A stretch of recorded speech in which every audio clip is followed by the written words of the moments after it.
হঠাৎ আকাশ ফেটে গেল। একটা বিশাল ড্রাগন সোজা শহরের মাঝে ধপ করে পড়ল। মানুষ চিৎকার, বাঁচাও! ড্রাগনটা রেগে গিয়ে একটার পর একটা বিল্ডিং ভাঙতে লাগলো। কিন্তু হঠাৎই কিছু লোক সাহস দেখালো। সবাই মিলে ড্রাগনটাকে রশি দিয়ে বেঁধে ফেলল। তারপর একটা বিশাল লোহার খাঁচায় বন্দি। হেলিকপ্টার রেস্কিউ টিম আসছে। ঠিক তখনই আকাশ কালো হয়ে গেল। মুহূর্তের মধ্যে ভয়ঙ্কর বন্যা, পানি বাড়ছে, মানুষ ডুবে যাচ্ছে, কেউ বাঁচার উপায় নেই। তখন খাঁচার ভিতর থেকে একটা শব্দ, গর্জন। ড্রাগনটা খাঁচা ভেঙে বের হয়ে এলো। সবাই ভয় পেয়ে থেমে গেল।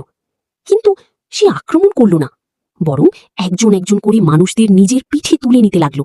ড্রাগন হার্ট পানির ওপর দিয়ে উড়ে সবাইকে নিরাপদ জায়গায় পৌঁছে দিল। শহর বাঁচল, সব মানুষ বাঁচল।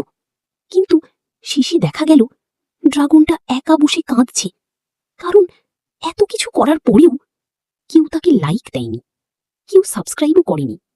মনি শেষ।